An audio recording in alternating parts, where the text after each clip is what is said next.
Olá, na aula de hoje nós vamos dar continuidade aos nossos estudos aí sobre o desenvolvimento do capitalismo, focando na sua última parte, que é o capitalismo informacional.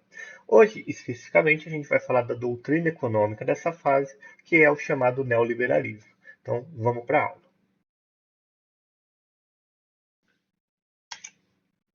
Bom, o marco do desenvolvimento do neoliberalismo, assim como do próprio capitalismo informacional, é a década de 1970. Na década de 70, muita coisa está acontecendo e tudo isso junto vai contribuir tanto para a mudança no sistema econômico, né, na doutrina econômica, como também na mudança de fase do capitalismo. A terceira revolução industrial, por exemplo, ela é fortemente baseada em um novo modelo de organização da indústria que vai ficar conhecido como toyotismo ou então como acumulação flexível. O termo toyotismo diz muito sobre o local de início dessa nova organização industrial, que é o Japão. Se a gente pegar o Japão, historicamente ele sempre teve um problema com o espaço, né? A gente está falando de um conjunto de ilhas com um espaço bastante limitado, com uma disponibilidade de recursos naturais bastante limitada também, e com uma população crescente que se limita dentro desse espaço. Então, aquele modelo de produção industrial que vem de antes da Segunda Guerra, onde você tem grandes estoques, tanto de matéria-prima quanto de mercadorias, ele não é muito interessante para o território japonês, já que ele demanda um uso de espaço muito grande.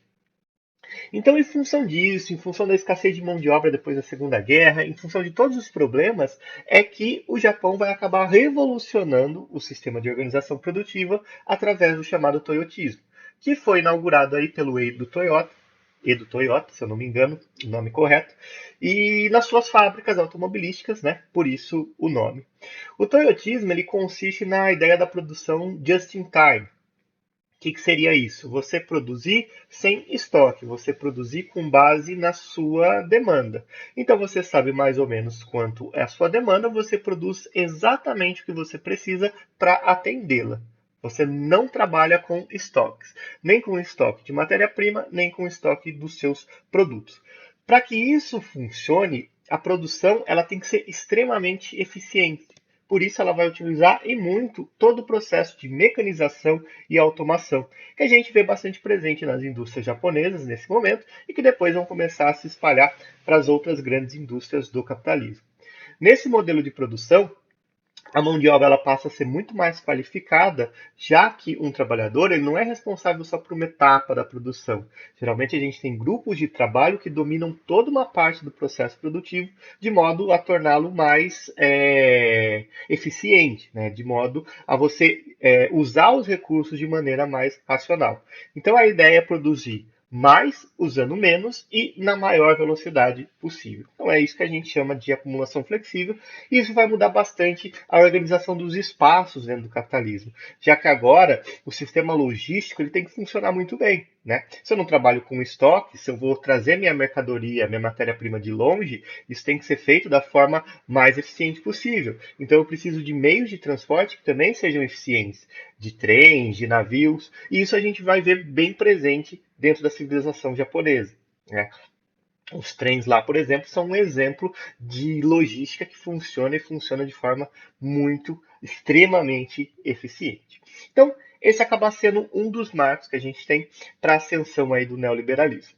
Além disso, a gente pode citar outros pontos, né? Além da década de 70 ser uma década de mudanças profundas, no próprio pensamento da humanidade, né? A gente tem vários movimentos de contracultura, movimento hippie, o movimento ambiental, todos acontecendo aqui ao mesmo tempo, a gente também tem as grandes crises, né? Por exemplo, desde 1929, a gente não viu uma crise tão grande como a crise de 1973, que é a primeira grande crise do petróleo. Assim como a crise de 29 ela foi bastante prejudicial ao desenvolvimento do liberalismo clássico, com certeza a crise de 73 ajudou a alavancar o fim do sistema keynesianista. Então a gente pode citá-la aqui como algo que vai ajudar a impulsionar esse sistema neoliberal. E o que é o sistema neoliberal? Vocês devem se lembrar das aulas anteriores do liberalismo clássico que é aquela doutrina econômica que prevê a não intervenção do Estado na economia. Isso porque, na sua visão, o Estado ele não é capaz de gerir a economia muito bem, né? Ele não tem um mecanismo muito eficiente, enquanto o próprio mercado é capaz de fazer isso de maneira satisfatória com um mecanismo que funciona como uma espécie de uma mão invisível, que é a lei da oferta e da procura. Então esse mecanismo ele regula os preços e você não precisa da interferência de ninguém. O mercado ele consegue se estabilizar sozinho. É lógico que a gente viu que isso não era 100% verdade, até porque foi essa ideia mais ou menos que nos levou aí à crise de 29. No entanto, essa corrente econômica volta a ganhar força agora na década de 70 com o chamado neoliberalismo, que seria uma releitura desse liberalismo clássico. Agora, ao invés de se falar de uma não intervenção do Estado na economia, o Estado ele sai um pouco de lado e ele vai atuar mais como um regulador. Então veja, não é que o Estado não está mais presente, ele está, ele só não é mais o principal ator, ele só não é mais o principal investidor. O que o Estado faz é regular para que não exista a formação de monopólios, oligopólios, que vão justamente contra a ideia de liberalismo clássico e que ajudaram, inclusive, a eliminar essa ideia lá no início da década de 30. Então, eu mudo bastante o papel do Estado. Ainda assim, o papel que ele exerce na economia dentro do neoliberalismo é muito menor, muito menos significativo do que a gente tinha dentro do keynesianismo prático. Então, na prática, as mudanças são relativamente pequenas entre o neoliberalismo e o liberalismo que a gente teve até a década de 1930.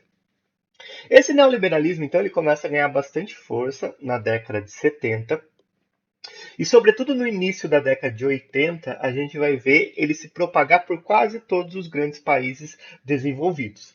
E a gente vai destacar dois aqui, que é os Estados Unidos e o Reino Unido. No Reino Unido, a eleição de Margaret Thatcher, que tem essa agenda neoliberal muito clara, vai contribuir para o desenvolvimento desse sistema.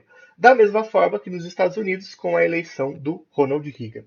Com o tempo, isso vai se espalhar para praticamente todos os países capitalistas, inclusive os países considerados periféricos dentro do sistema. Estamos falando, por exemplo, dos países da América Latina.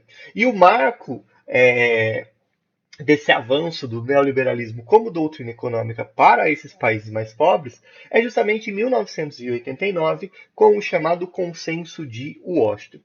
O Consenso de Washington é uma grande reunião entre várias entidades financeiras importantes, como o FMI, que é o Fundo Monetário Internacional, e o Banco Mundial, além dos secretários de Estado norte-americano, do Tesouro norte-americano e de outros países, na cidade de Washington. E nessa reunião é como se todos esses economistas, todas essas figuras do sistema financeiro chegassem a um consenso de práticas que são necessárias para o desenvolvimento do neoliberalismo. Por isso, o nome, né, como fica conhecida essa grande reunião, de Consenso de Washington. Dentro desse consenso, nós temos aí algumas medidas que vão ser estabelecidas como necessárias, principalmente aos países mais pobres, aos agora chamados países em desenvolvimento, para que eles possam não só desenvolver a sua economia, mas também para distribuir renda, né? Para que eles possam se firmar entre as grandes nações capitalistas. De acordo com o local, a fonte que você pesquisar, você pode ver mais ou menos itens nessa lista aqui. Eu coloquei alguns que eu julgo os principais, tudo bem? Então, quais são os itens desse chamado Consenso de Washington? O primeiro é a chamada disciplina fiscal. O que seria isso? Disciplina fiscal. É a ideia de o Estado não gastar mais do que aquilo que ele pode arrecadar, tá? Vale lembrar que o Consenso de Washington ele não é automaticamente aceito por todos os países, vai se levar algum tempo. Aqui no Brasil a gente vai começar a ver isso na década de 90 com o governo Collor, mas ainda de forma tímida, até por todos os problemas políticos que a gente está passando, e de forma mais incisiva a partir de 94, com a adoção do Plano Real e finalmente aí com a eleição do Fernando Henrique Cardoso. Inclusive, uma das medidas que o governo Fernando Henrique Cardoso tem é justamente de adotar leis de responsabilidade fiscal. Leis onde um prefeito, um governador ou o próprio presidente não pode, ao fim do mandato dele, ter gastado mais do que ele arrecadou. Então, ele não pode entregar para o seu sucessor um Estado que tenha dívidas, por exemplo. Essa é uma medida de disciplina fiscal, é uma medida alinhada a esse chamado consenso de Washington. Nós não vamos fazer aqui nenhum juízo de valor se o consenso de Washington, o próprio neoliberalismo é algo bom ou algo ruim. O que a gente tem que fazer é estudar causas e consequências. A ideia da disciplina fiscal é muito interessante para que você mantenha um Estado saudável, inclusive capaz de atender a sua população. No entanto, se a gente fala em cortar gastos por parte do Estado, nós precisamos lembrar que muitas vezes esses gastos estão destinados a setores sociais, saúde, educação, segurança pública, e ao cortar gastos, geralmente esses setores acabam sendo prejudicados. Então você faz com que a população, principalmente a população mais vulnerável, tenha dificuldade para conseguir se manter. O segundo item é a chamada reforma fiscal e tributária, ou seja, mudanças na forma como o sistema de tributação, como o sistema de arrecadação por parte do Estado é feito. Como ideia geral, o princípio do consenso de Washington é tirar as taxas, tirar os impostos que são cobrados da produção e passar essa cobrança para outros locais. Então você vê, por exemplo, nos Estados Unidos, que tem esse forte ímpeto neoliberal, a produção em si ela não concentra muitos impostos. Os impostos estão mais concentrados, por exemplo, no consumo das mercadorias. Por isso que produzir artigos lá acaba sendo muito mais barato, o que reflete no preço das mercadorias. Então, seriam mudanças nessa forma de tributação. Inclusive, na forma de tributação dos trabalhadores, mudanças, por exemplo, no sistema de previdência, você aumentar o tempo de contribuição da pessoa, fazendo com que ela se aposente cada vez mais tarde. Isso ajuda, inclusive, e colabora para os outros itens, como, por exemplo, é o caso da disciplina fiscal. Se você tem pessoas trabalhando até uma idade cada vez maior, trabalhando cada vez mais, além dessa pessoa se aposentar mais tarde e, portanto, contribuir durante mais tempo, ela com certeza vai receber durante um tempo menor a sua aposentadoria. Você contribui para uma saúde fiscal do Estado, né? Mas é lógico, existe todo um fator negativo de você estar fazendo com que essa população trabalhe 30, 35 anos e talvez nem tenha condições mais para isso. Terceiro item, privatização de empresas estatais. A gente vai ver isso aqui muito claramente, já no governo do Itamar Franco e depois no governo do Fernando Henrique, que é você pegar empresas que antes eram estatais e você passar essas empresas para iniciativa privada. Isso aqui no Brasil vai ser muito forte, inclusive empresas grandes, empresas que eram muito fortes dentro da economia, como foi o caso, por exemplo, da chamada Vale do Rio Doce, que hoje é chamada só de Vale, que é uma empresa que foi privatizada. A ideia é de que o Estado não é um bom gestor, o Estado ele não lida bem com a gestão dessas empresas, então ele precisa passar isso para a iniciativa privada, que na visão de mercado é um gestor muito mais eficiente. Tá? O quarto item, abertura comercial e econômica dos países. Aqui acho que não tem segredo, esse item é bem claro, é você eliminar práticas protecionistas. Veja que até hoje o Brasil ele é apontado como um país que, principalmente em setores agrícolas, usa um protecionismo muito forte, então a ideia do consenso de Washington, do neoliberalismo, é justamente acabar com esse protecionismo. E também permitir uma facilidade na entrada não só de produtos estrangeiros, produtos e artigos importados, como também de fábricas de empresas que estão vindo de fora, as chamadas multinacionais. Se isso tem um lado bom, que é o gerar emprego, gerar renda e tudo mais, a gente também vê um fator negativo, porque as nossas exportações podem ser prejudicadas, já que num primeiro momento a gente não consegue competir de igual para igual com produtos e serviços comercializados no mercado mundial. E também num primeiro momento isso pode gerar, desculpem, o chamado desemprego. Aproveitando esse parênteses que a gente está fazendo aqui, existem dois tipos de desempregos que vão ser bem marcantes nesse processo todo. O primeiro tipo de desemprego, ele é chamado de desemprego conjuntural. Como o próprio nome já sugere, ele está ligado a alguma conjuntura desfavorável. Por exemplo, numa crise. Se eu tenho uma crise econômica, as pessoas vão consumir menos. Ao consumir menos, as empresas vão vender menos produtos. Se eu estou vendendo menos produto, o que eu vou fazer? Provavelmente diminuir a minha produção. Só que se eu diminuo a minha produção, eu provavelmente vou ter que mandar os meus trabalhadores, ou parte deles, embora. Quando eu mando esses trabalhadores embora, provavelmente eu vou forçar esses trabalhadores a consumirem menos, porque a renda dessas pessoas, dessas famílias, acabou sendo prejudicada. E daí eu entro num ciclo vicioso, porque consumindo menos, eu tenho menos demanda por produtos e assim sucessivamente. Agora, quando a crise acaba, as empresas voltam a produzir mais, o consumo volta a aumentar, então a situação ela se normaliza. Então esse tipo de desemprego é um desemprego temporário. Agora, o segundo tipo de desemprego, e esse vai ser visto mais facilmente com esse processo todo que está acontecendo, é o chamado desemprego estrutural, que, novamente, como o nome indica, representa uma mudança na estrutura produtiva. Então, veja que boa parte dessas empresas que estão vindo para o Brasil com toda essa abertura econômica, essas multinacionais, elas têm uma lógica de produção diferente das empresas que já estão estabelecidas aqui. São empresas altamente mecanizadas, automatizadas e que empregam uma mão de obra qualificada, mas numa quantidade menor, uma quantidade significativamente menor. Então, alguns postos de trabalho que antes eram necessários, eles simplesmente não são mais necessários, porque agora eu tenho uma máquina, eu tenho um mecanismo para substituir essa mão de obra. E a partir do momento que eu mecanizo uma mão de obra, que eu automatizo um processo de produção, não existe por que voltar um passo atrás. Não existe por que voltar a ter esse tipo de mão de obra novamente. Então vamos pegar o Brasil lá da década de 90. Você ia num banco, você tinha lá 10, 15 caixas para atender a população. Hoje, se você tiver 5 caixas funcionando, é muito. Por quê? Porque você tem o caixa eletrônico, onde você pode fazer qualquer tipo de serviço através de um computador. Quer dizer, eu não preciso mais dessas vagas de emprego. Vamos ir ainda mais atrás. Lá no passado, você tinha uma pessoa que era responsável por acender todos os lampiões de uma cidade quando chegasse a noite. Com a eletricidade, esse tipo de emprego já não é mais necessário, já não existe mais sentido para ele.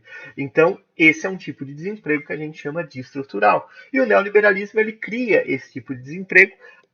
Por outro lado, ele força a uma qualificação do trabalhador. Então, talvez no longo prazo, a gente tenha um equilíbrio das coisas. A gente corta empregos mais simples, mas por outro lado, a gente gera empregos mais qualificados. E finalmente, um dos últimos itens que eu queria destacar aqui para vocês é a desregulamentação progressiva do controle econômico e das leis trabalhistas.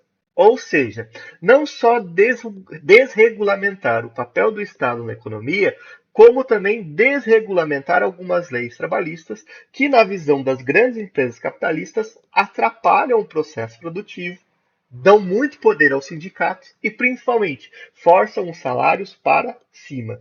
Então, todo aquele conjunto de benefícios, de direitos que o trabalhador adquiriu durante a década de 50, 60, 70, onde a gente teve aquele chamado estado de bem-estar social, aos poucos vão desaparecendo para dar uma flexibilização maior ao trabalho, com contratos que são variáveis, com uma jornada de trabalho variável e com pagamentos cada vez menores, com benefício também cada vez menores. O que ajuda não só a atrair empresas para o meu território, como também ajuda a maximizar o lucro dessas empresas, o que torna o meu país extremamente atrativo para a produção industrial.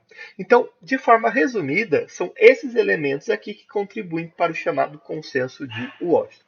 Então, fica bem claro que está tudo ligado, né? A necessidade de você circular mais mercadorias e matéria-prima para ter essa produção flexível, essa acumulação flexível de capital. Essa circulação toda vai exigir uma menor regulamentação por parte do Estado, ou seja, novamente, o protecionismo e a economia fechada de alguns países pode atrapalhar o desenvolvimento desse tipo de economia. Então, tudo isso está ligado e tudo isso vai contribuir bastante para a ascensão então, do neoliberalismo e do chamado consenso de Washington. Bom, a gente vai ver um desenvolvimento bem significativo do neoliberalismo até 2008. 2008, novamente a gente tem uma grande crise do capitalismo, e aí a gente começa a questionar de novo se essa doutrina, se esse modelo econômico realmente funciona, realmente dá certo. Então, para a próxima aula, a gente vai falar um pouquinho aí sobre a crise de 2008. Espero que a aula de hoje tenha ficado claro. Qualquer dúvida é só me procurar, eu estarei à disposição. Até mais, gente. Muito obrigado.